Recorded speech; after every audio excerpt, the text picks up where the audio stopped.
The night I found out, Claire was standing at the kitchen sink with her back to me, washing a single coffee mug she had already washed once. I know she had already washed it because I had been standing in the doorway for almost 2 minutes, watching her scrub the same interior in slow, mechanical circles, and the mug had been clean since before I walked in. My name is Daniel Marsh. I'm 41 years old, I design load-bearing structures for a civil engineering firm, and until 8 months ago I believed that my marriage was, if not extraordinary, then solid. Functional. Built on a foundation I had checked and rechecked the way I check foundations professionally, by looking for stress fractures, by applying pressure at the joints, by asking whether the thing would hold. It had held for 11 years. I thought that meant something. Claire set the mug down on the drying rack with a small, careful sound, the way you set something down when you're trying not to make noise in a house where children are asleep. Owen and Lily were upstairs. I had just come from checking on them. Owen sprawled diagonally across his mattress the way he always slept, one arm hanging off the edge, Lily curled into herself with her stuffed rabbit pressed under her chin. Both of them untouched by whatever was about to happen in the kitchen below. I found the folder, I said. Claire's hands went still on the edge of the sink. She didn't turn around. The faucet was still running, a thin thread of water spiraling down the drain, and for a moment that was the only sound in the house. Daniel. I found the folder, I said again. Not louder. Just clearer. She turned off the faucet. Dried her hands on the dish towel hanging from the oven handle. And then she turned around, and I saw her face, and I understood two things simultaneously, that she had known this moment was coming, and that she had been hoping it wouldn't come tonight. I had been hoping the same thing, for entirely different reasons. I had been hoping the folder was something I had misread. That the screenshots were out of context. That the hotel receipt was for a conference I had simply forgotten she'd mentioned. I am, by professional training and personal temperament, a man who looks for alternative explanations before accepting the one that breaks everything. I pressure test assumptions. I look for the load-bearing error before I declare the structure unsound. There was no load-bearing error. The structure was unsound. What I didn't know yet, what I couldn't have known standing in that kitchen while Claire looked at me with her hands folded in front of her like a student called to the front of the class, was that the folder wasn't the worst of it. The folder was just the door. Behind it was a room I wasn't prepared to enter. But I'm getting ahead of myself. Let me go back to where this actually started, not the night I found the folder, but the Tuesday morning 6 months earlier when I noticed that Claire had started locking her phone. Fort Wayne in early October has a particular quality of light, flat, gray-white, diffused through clouds that never quite commit to rain. The elms along our street had started dropping leaves, and Owen had developed a brief, intense obsession with collecting the largest ones he could find, pressing them between the pages of his school textbooks until his backpack smelled like earth and wet paper. Our life, from the outside, looked like what it was supposed to look like. 3-bedroom colonial on Wentworth Drive. 2 cars in the driveway. A dog, a beagle named Copernicus who was theoretically Owen's responsibility and practically mine. Claire taught art 3 days a week at Riverside Elementary, a 20-minute drive from the house. I left at 7:15 most mornings and was home by 6, sometimes 6:30 when a project was in its critical phase. We ate dinner together most nights. We helped with homework. We argued about whose turn it was to call the furnace repair company. It was a good life. I want to be clear about that, because the instinct when telling a story like this is to retroactively find the rot beneath everything, to say the marriage had been dying for years and I simply hadn't noticed. I don't think that's true, or at least not the whole truth. There were real things between us. Genuine warmth, genuine laughter, genuine partnership in the daily logistics of keeping 2 children and 1 household functional. Claire was funny in a dry, observational way that still caught me off guard after 11 years. She remembered the names of every colleague I had ever mentioned, asked follow-up questions months later, made people feel held in her attention. She was also, I see now, profoundly lonely in a way I didn't have the vocabulary to recognize. The phone thing was small. Objectively small. Claire had always been casually open with her devices, not because we had a rule about it, but because neither of us had ever felt the need for one. She'd hand me her phone to show me a photo, leave it on the counter while she showered, fall asleep with it on her nightstand and think nothing of it. Sometime in early October, that changed.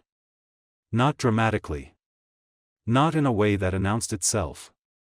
I noticed it first when I picked up her phone from the kitchen island to check the time. My own battery was dead, and the screen required a thumbprint instead of just waking up. She'd always had a passcode, but the autolock had been set to 5 minutes. Now it was immediate. I set it back down and forgot about it for approximately 2 weeks. The second thing I noticed was the evenings. Claire had a standing Thursday arrangement with her friend Melissa. They'd been close since college, and their Thursday dinners were a fixture, something I had never thought to question. But in October, Thursdays began to sometimes become Wednesdays, and then sometimes a Saturday afternoon, and the friend was sometimes Melissa and sometimes a colleague from school named Jenna whose last name I had never heard before. Jenna from the 3rd grade team? I asked one Saturday when Claire was getting ready to go out. She's going through a hard time. Divorce stuff. Claire was standing in front of the bathroom mirror applying mascara with the focused precision she brought to all fine motor tasks. I told her I'd take her for coffee. On a Saturday? People going through divorces don't take weekends off, Daniel. It was said lightly, with a half smile in the mirror, and I laughed because it was a reasonable thing to say, and because I was, as I have already told you, a man who did not push on things that seemed to have a reasonable surface explanation. I didn't ask about Jenna again for 3 weeks.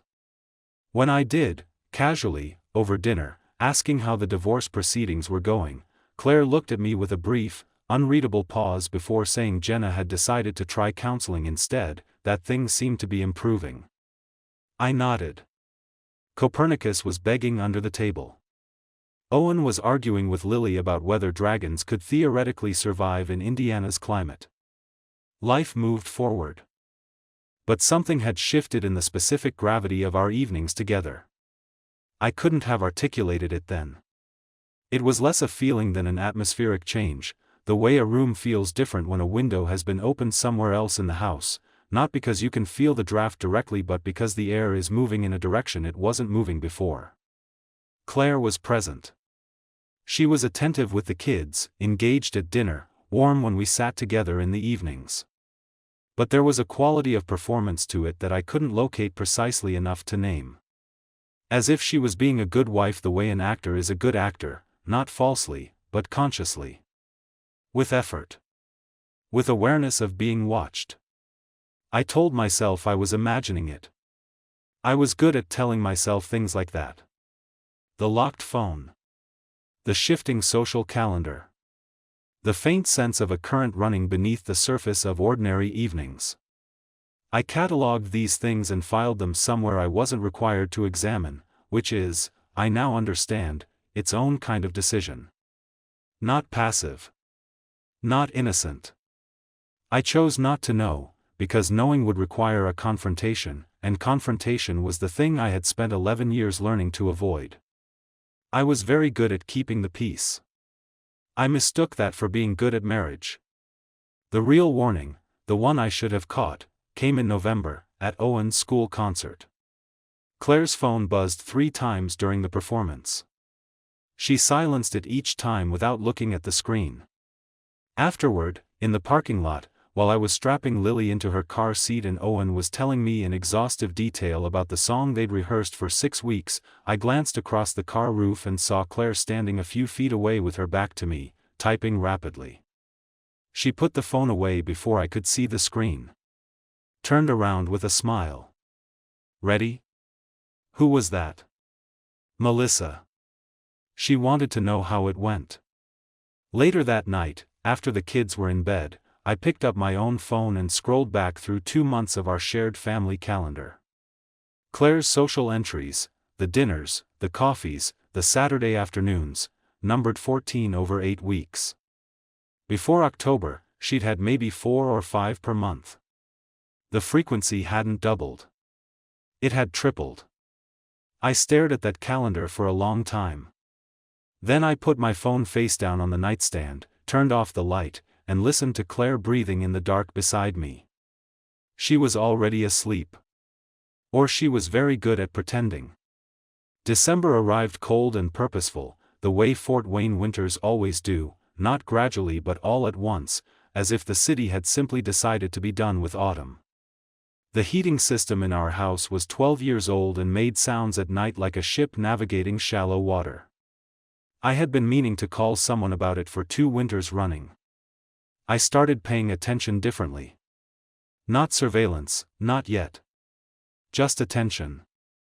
The specific, calibrated attention I apply to structures I'm not sure about, watching for hairline fractures, testing load points, noting which elements bear more stress than the design intended. Claire was bearing more stress than the design intended. I could see it in small things. The way she sometimes paused mid-sentence, losing a thought she'd been carrying, as if her mental RAM was full of something she wasn't sharing. The way she had started sleeping slightly closer to the edge of the bed. The way she laughed at things I said with a half-second delay, not because they weren't funny, but because she was returning from somewhere far away. I also noticed that she had started going to the gym. This is the kind of detail that sounds damning in retrospect and was, at the time, entirely reasonable. Claire had mentioned wanting to start exercising again. She'd been saying so since Lily was born, and we'd even bought her a gym membership 2 Christmases ago that she'd used twice. When she announced in early December that she was going to start using it seriously, I was supportive. Encouraged her. Said I'd handle morning drop-offs on the days she went. The gym was 12 minutes from our house. She started going 3 mornings a week, returning showered and in a particular kind of good mood, light, slightly flushed, distracted in a way that read as pleasant rather than worried. I noticed that the gym bag she came home with sometimes smelled of a fragrance that wasn't her shampoo. I told myself it was the gym's air freshener. I was practicing, by then, a very specific form of self-deception, not the kind where you believe the lie, but the kind where you choose the lie because it keeps everything from having to change. The first concrete thing I found was not dramatic. It was a gas station receipt. I was pulling together documents for our tax filing in mid-January. Claire and I had always done this together, splitting the organizational work, and I went through the accordion file we kept in the home office where we stored receipts. There was a gas station receipt from a town called Bluffton, 40 minutes southeast of Fort Wayne, dated on a Saturday when Claire had told me she was at Melissa's. Bluffton. I had no reason to think about Bluffton. We didn't know anyone in Bluffton. I turned the receipt over, looking for something on the back, a note, a scribble, anything, and found nothing. I took a photo of it with my phone. Then I put it back in the file. That was the moment, I think, when I crossed from noticing to investigating. Not dramatically. Almost reluctantly. The way you press on a wall that sounds hollow and then press harder, knowing that what you find might require you to tear something open. I said nothing to Claire about Bluffton. I watched, instead. I watched the way a man watches a structure he suspects is compromised, looking for the moment when the stress becomes visible. In February, it became visible. Claire came home late on a Thursday, a regular Thursday, a Melissa Thursday, and something was different about her in a way I felt before I could name. She was slightly overdressed for dinner with a friend. Her hair was down in a way she only wore it when she was making an effort. There was a single thread of tension running through her that expressed itself as excessive cheerfulness. She was bright and warm and funny all through dinner, asking Owen detailed questions about his Lego project, helping Lily with a drawing, pouring me a glass of wine without being asked. Performing, again. But the performance had an edge to it now, something underneath the warmth that hummed like a wire under voltage. After the kids were in bed, I sat across from her at the kitchen table with my own glass of wine and said, very casually, "How's Melissa?" "Good. Same as always. We went to that Italian place on Calhoun." "Which one?" She named it without hesitation. A real place, a place they had actually gone before. I nodded, drank my wine, talked about something else. But when I checked her car the next morning, on the pretense of looking for the ice scraper she'd borrowed, the mileage was 43 miles more than it should have been for a round trip to Calhoun Street. I stood in the cold driveway for a long moment, watching my breath cloud in the February air. Copernicus was sniffing the wheel wells. Owen's bedroom light was on upstairs, which meant he was awake earlier than he should be. 43 extra miles. Bluffton was 40 minutes away. The thing about discovering something you already suspected is that it doesn't feel like discovery. It feels like the moment a building's foundation shifts, not a collapse, not yet, but a settling that you feel in your feet before you understand it in your mind. Something that had been true for a while suddenly became impossible to pretend otherwise. I went inside, made coffee, got the kids ready for school, and said nothing. I want to explain something about the next 6 weeks, because I think it matters for understanding what kind of man I was, and what kind of man this situation was making me. I am not, by nature, a suspicious person. I am not controlling. I had never once, in 11 years of marriage, gone through Claire's phone or read her messages or questioned her whereabouts with any genuine intent to verify. The foundation of what we had was built, I believed, on the assumption of good faith, and I had maintained that assumption not because I was naive but because I valued it, because I thought it was what a healthy marriage required. What I was doing now felt like a betrayal of that value. I was aware of the irony. I was also aware that I had no other way to understand what was happening. I bought a small notebook, the cheap spiral-bound kind, and started writing things down. Dates, mileages, times. It felt absurd and also necessary, the way taking structural measurements feels absurd from the outside but is the only way to know whether something can still bear weight. The Melissa alibi held, mostly. Real restaurant, real meeting, real friendship. I confirmed through a mutual acquaintance that Claire and Melissa did see each other regularly. But the extra mileage was consistent. 3 times in 6 weeks, the car had traveled further than the stated destination. Never dramatically further. Always somewhere between 30 and 50 additional miles. I started paying attention to her phone charging habits. She had begun charging it in the kitchen overnight instead of on the nightstand, a change I had noticed without attaching significance to, because people change charging habits, it means nothing. But the change meant her phone was accessible while she slept. And one night in late February, at 2 in the morning when I couldn't sleep and went downstairs for water, I stood in the kitchen and looked at her phone face down on the counter. I didn't pick it up. I stood there for a full minute making a decision about who I was going to be. Then I went back upstairs and lay in the dark and thought about Owen pressing autumn leaves into his textbooks and Lily sleeping with her rabbit and Claire breathing beside me with whatever she was carrying inside her, and I thought about the 43 extra miles, and I made a different decision. I hired a private investigator. His name was Garrett Souza. He was 47, former military police, currently operating a small firm out of a second-floor office near the downtown courthouse. He was quiet, professional, and charged $85 an hour. I gave him the basic parameters, the dates, the destinations, the mileage discrepancies, and told him I needed confirmation, not a confrontation. Just information. You'd be surprised, he said, how often people just want permission to trust their gut. I want facts, I said. Not permission. He nodded like he'd heard that before. 3 weeks later, Garrett sent me a folder of photos and a written summary. The man's name was Marcus Webb. He was 44, a freelance graphic designer, recently divorced, living in a rented house outside Bluffton. He and Claire had been meeting roughly twice a month, sometimes at his house, twice at a hotel in a town called Decatur, an hour southeast of Fort Wayne. I remember exactly where I was when I opened the folder, at my desk at the engineering firm, door closed, lunch hour, a half-eaten sandwich going cold beside my keyboard. The photos were not graphic. They were worse than graphic. They showed my wife and a man I had never seen walking from a parking lot to a front door with the casual ease of people who had done it many times. Her hand in the crook of his elbow. Her head tilted toward him, saying something. Both of them without any awareness of being seen. She looked relaxed. More relaxed than I had seen her look in months. That detail landed harder than the photos themselves. I sat with the folder for 3 days before I said anything. Not because I was uncertain, the certainty had been building since October and the folder simply formalized it, but because I needed to know what I was going to do before I walked into that conversation.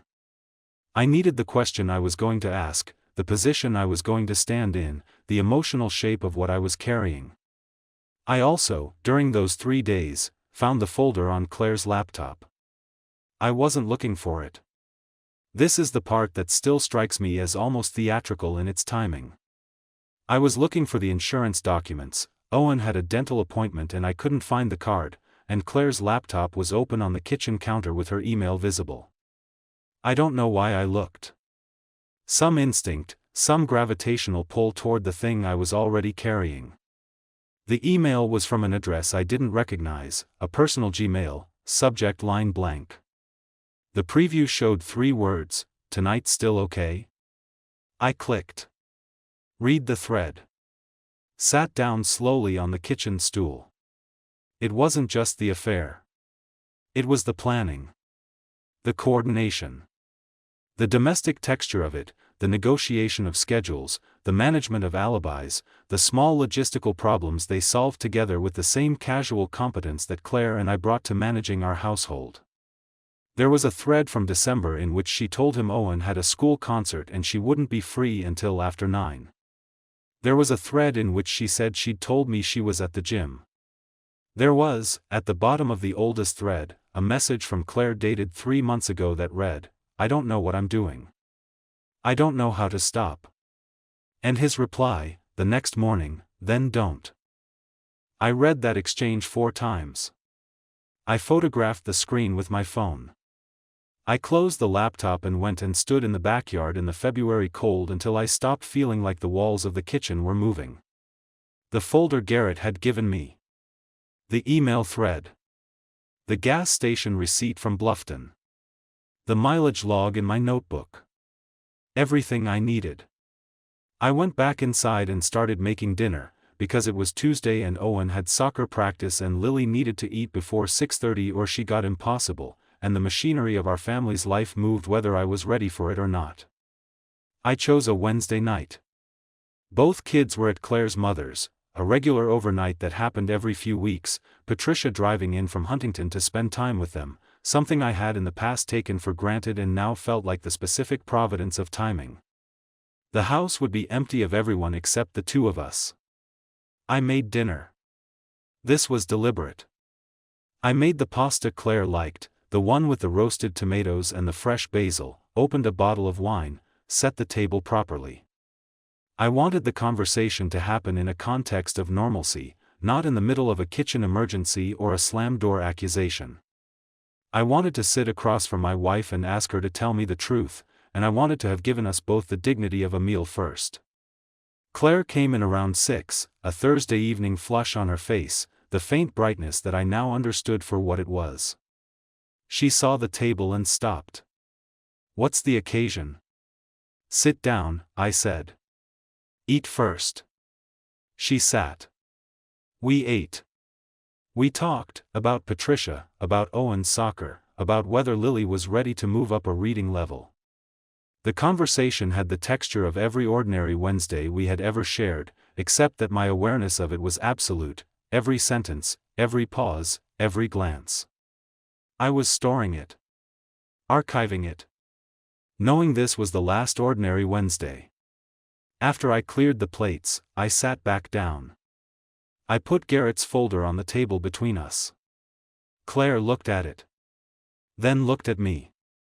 "I want you to tell me," I said. "Not because I don't know. I know.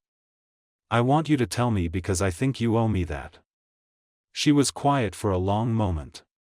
There was something moving across her face, not panic, not the desperate calculation of someone caught off guard. Something more controlled. More deliberate.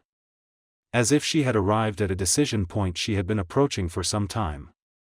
She raised one hand, a small, precise gesture, and said, "Give me a minute." I waited. "I'll tell you everything," she said.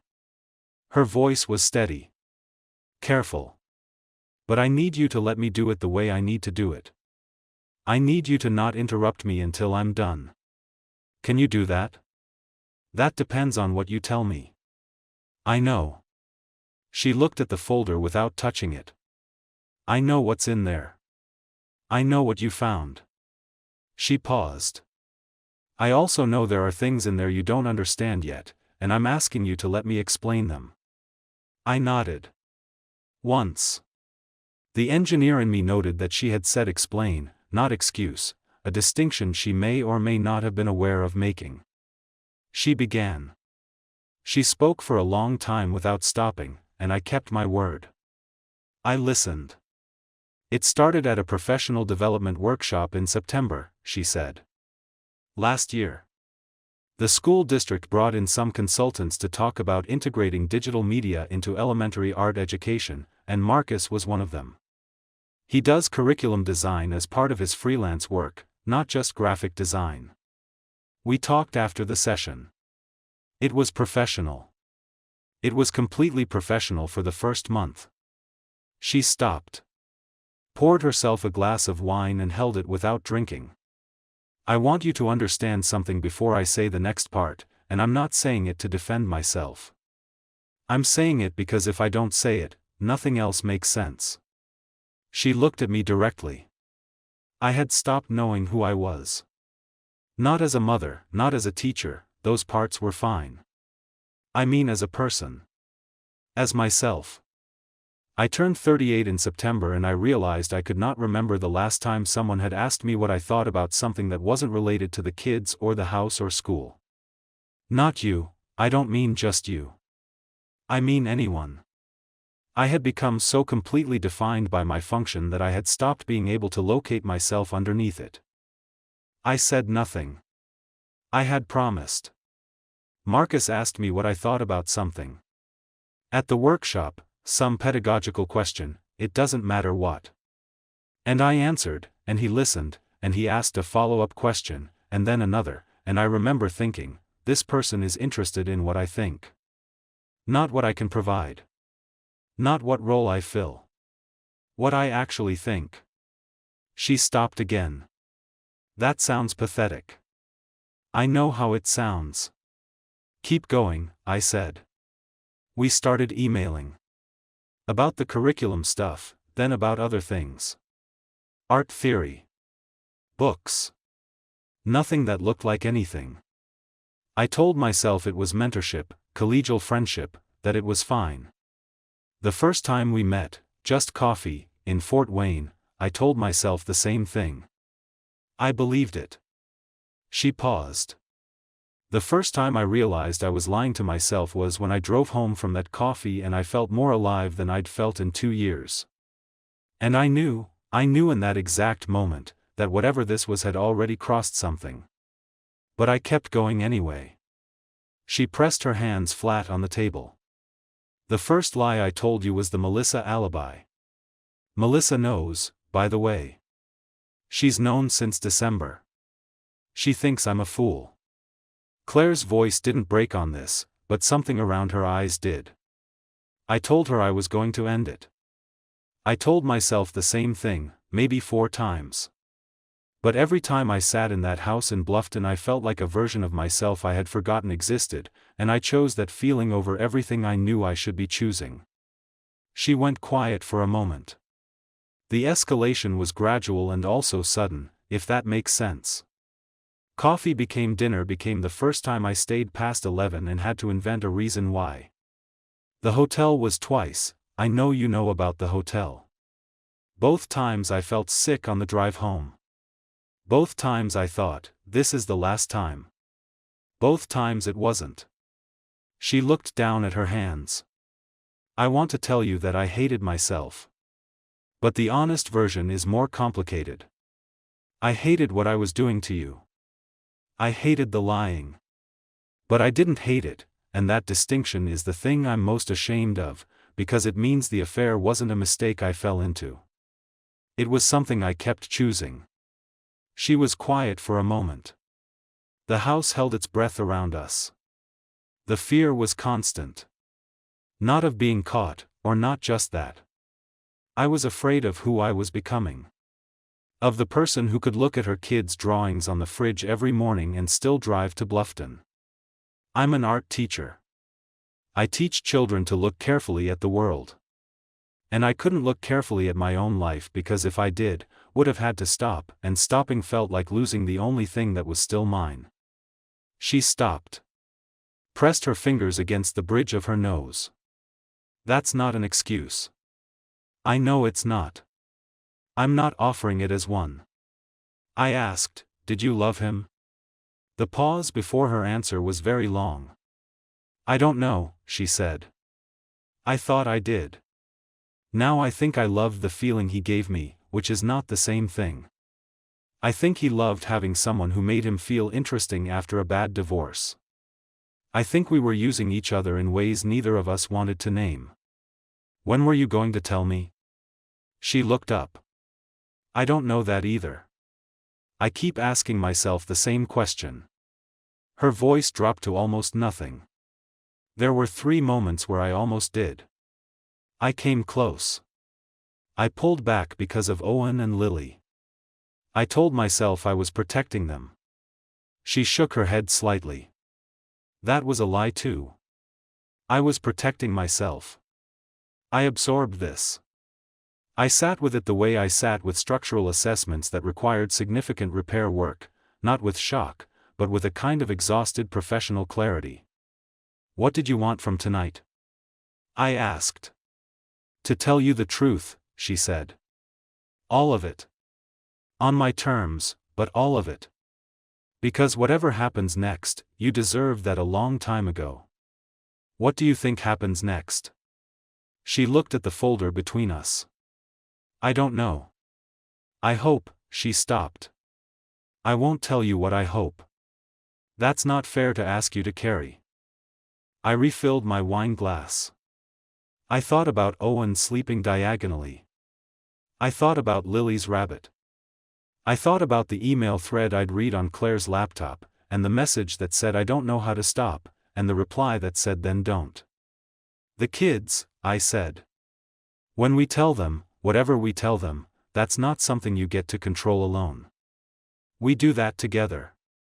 We decide together what they're told and when. Something shifted in her expression, relief, I think, that I was talking about process, which meant I was not walking out the door. But also something else. A tightening.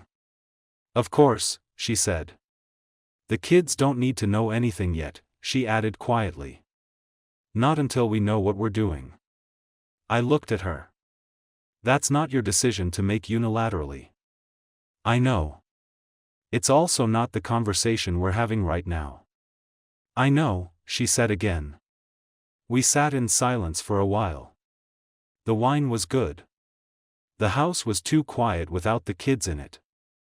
Copernicus came and put his head in my lap and I rested my hand on him and felt, for the first time in weeks, something that was not quite relief but was adjacent to it, the specific exhaustion that comes when you stop carrying a secret that was never yours to carry alone. I'm not going to make any decisions tonight, I said. I need time. I know. You should call Melissa. You should probably stop lying to her too. Claire almost smiled. It was the saddest almost smile I had ever seen on her face. I already did, she said. 3 weeks ago. We tried. I want to be honest about that, because the story of what happened next is not one where I was a wronged man who walked away with clean hands and clean clarity. We tried for 4 months. We went to a couples counselor named Dr. Patel who worked out of an office on DuPont Road and who was, I think, genuinely skilled at her work in ways that simply could not overcome the particular architecture of what we were dealing with. Claire ended the contact with Marcus completely. I had Garrett confirm it once, which felt both necessary and slightly degrading. She was transparent about her phone, her calendar, her whereabouts. She was present in the house in a way she hadn't been in months, more present, actually, because she was working at it rather than maintaining an illusion. She was affectionate and honest and, I think, genuinely trying. The problem was me. Not in the way she was sometimes, gently, suggesting in our sessions, that I had been emotionally unavailable, that my conflict avoidance had created the conditions for her isolation. That was true, and I was working on it, and it was a separate conversation. The problem was something simpler and more structural. I couldn't stop seeing the photos. I couldn't stop hearing the email thread. I couldn't stop calculating the arithmetic of the lies, 14 social calendar entries, 3 months of Wednesday alibis, 4 round trips to Bluffton.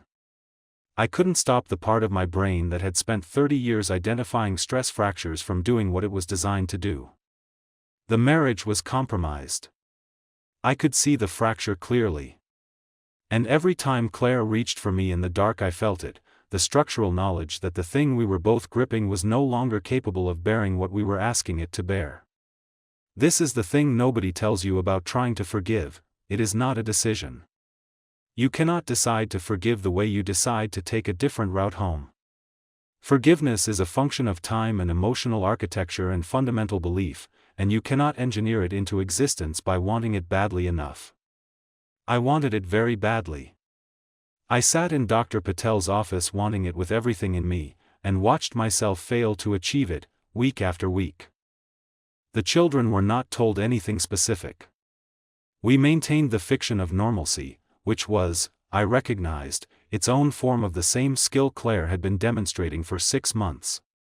Owen was 9 and perceptive in the scattered, distracted way of very bright kids. He noticed that his parents were quieter in the evenings and once asked me, at bedtime, if everything was okay, and I told him yes, that adults sometimes had complicated things to work through but that they always figured it out. He nodded with the trusting certainty of someone who has not yet learned that the people holding the structure can be the ones who let it fall. I hated lying to him. But I hated the alternative more, and so I kept the fiction going, and added that to the weight I was carrying. The moment I knew we weren't going to make it was not dramatic. It was a Sunday in May, 5 months after the confrontation, 4 months into the counseling. Claire and I were planting tomatoes in the raised beds she'd built the previous spring. Owen and Lily were visible through the kitchen window, watching something on a tablet, Copernicus doing slow investigative loops around the garden perimeter. The afternoon was warm and ordinary. Claire was talking about a student she was worried about, a quiet girl in the 2nd grade who seemed to be retreating into herself, and I was listening, and the afternoon was exactly what a Sunday afternoon in May should be. And I realized, sitting back on my heels with my hands in the dirt, that I was performing the same thing Claire had been performing in the fall. I was being present. I was being attentive. I was producing, with considerable effort, the appearance of a man who had found his way back to something. I wasn't that man. Claire, I said. She looked up from the tomato cage she was tying. I don't think I can do this. The sentence hung between us in the May air. She looked at me for a long time without speaking. Then she nodded, a single, slow nod, the kind that contains grief and recognition simultaneously. I know, she said. I've been watching you try. I'm sorry. Don't apologize. She said it without anger. I'm the one who, she stopped. I know. We stayed in the garden for a while longer. Not talking. The kids were visible through the window, unaware. Copernicus fell asleep in a patch of sun. The logistics of ending an 11-year marriage are more exhausting than the ending itself. There were lawyers, eventually. There were conversations with Claire's mother, who was kind and careful and asked me twice if I was sure, in a way that suggested she understood both sides of what had happened. There were conversations with my own parents that I dreaded and that turned out to be fine. My mother asked only once whether we had tried everything, and when I said yes, she said she believed me. The kids were told in early July. We sat them down together on the couch in the living room, and we told them that their parents had decided they would be happier living separately, that this was not anyone's fault, that both of us loved them in exactly the same way we always had and that wouldn't change. Owen's face went through 6 distinct expressions in the space of 4 seconds. Then he said, "Are we selling the house?" I told him we hadn't decided yet. "Because of Copernicus," he said. "He needs the yard." Lily had started crying quietly, and Claire pulled her in, and I put my arm around Owen, and we sat on the couch together for a while with the specific solemnity of people understanding that a structure they have lived inside is about to change shape. Later that night, after the kids were in bed and Claire had taken the spare room, an arrangement we'd been maintaining for 2 months, formally acknowledging it now as the new normal, I sat at the kitchen table with a glass of water and thought about the Bluffton receipt. The October calendar. The 43 extra miles. The way this thing had assembled itself from small, overlooked details into something that had changed the entire shape of my life. I thought about what I could have done differently. This is, I know now, both necessary and useless. You have to examine the structure to understand the failure, but the failure has already happened. I could have pushed on the phone change in October. I could have asked about Jenna. I could have, years before any of this, found a way to tell Claire that I saw her disappearing and that I didn't know how to help her reappear. My conflict avoidance wasn't cruelty, it wasn't indifference, but it had the same effect as both, on the slow erosion of her sense of being seen. I'm not saying this to distribute blame. The decision was hers. The lies were hers. The hotel receipts were hers. But the marriage was ours, and the vacuum she filled with something else was one both of us had been too careful, too comfortable, too afraid of disruption to acknowledge. Claire asked to meet for coffee in September, 3 months after we'd separated. She was living in an apartment on the north side, close enough to Riverside Elementary to walk on good days. The kids moved between our places on a schedule we'd worked out carefully, Wednesday nights, alternating weekends, every holiday negotiated in advance with the grim precision of a treaty. I met her at a coffee place on Calhoun, the real one, the Italian one she'd named during that February dinner. We sat at a corner table and she looked, I thought, slightly lighter than she had in years. Not happy, not uncomplicated, but lighter. She said she had been in individual therapy. That she was starting to understand things about herself she had spent a long time refusing to look at. That Marcus was not a factor in her life anymore and hadn't been since November, and she wasn't rebuilding anything with him. I told her I was glad she was going to therapy. I wanted to apologize again, she said. Not to ask for anything. Just, you deserved better than what I gave you. I know, I said. I also know, she said carefully, that I wasn't the only one who made us smaller than we could have been. I know that too. We drank our coffee. We talked about Owen's new interest in coding, Lily's developing passion for drawing that Claire was quietly, warmly encouraging. We talked about the furnace, which had finally been replaced, and I felt something briefly fond and completely over at the same time. When we left, we hugged in the way that people hug when they have been essential to each other and are no longer careful, present, and aware of what they are not reaching for. Walking back to my car, I thought about what Owen had said, sitting on the couch the night we told them. Because of Copernicus.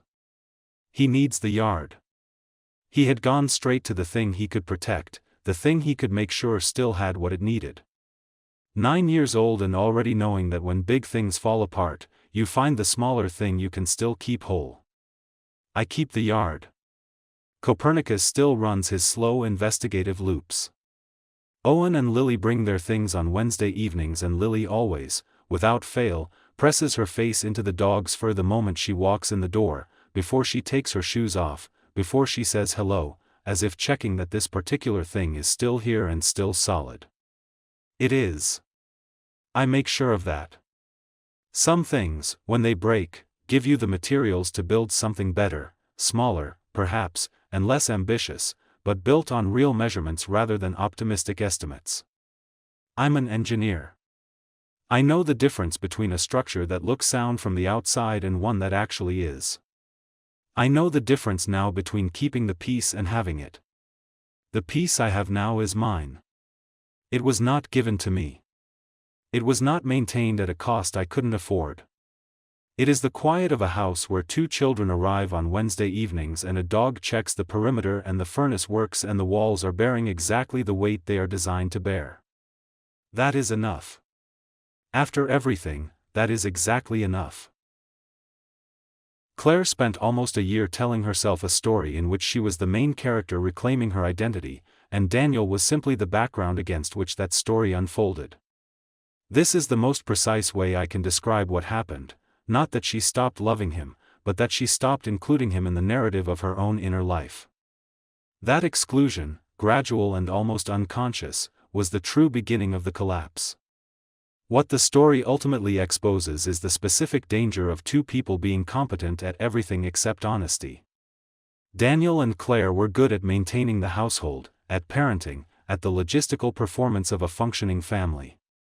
What neither of them did, could do, perhaps, given who they were, was speak clearly about the things that were becoming unbearable before they became catastrophic. Claire's loneliness was real. Her loss of self was real. None of that explains the affair, but all of it explains why the affair became possible in the first place. She was hungry for something, and she fed herself in secret rather than naming the hunger out loud, because naming it would have required a confrontation she didn't know how to have. Daniel's conflict avoidance is the structural twin of Claire's silence. He noticed, not everything, but enough. He noticed the phone. He noticed the calendar.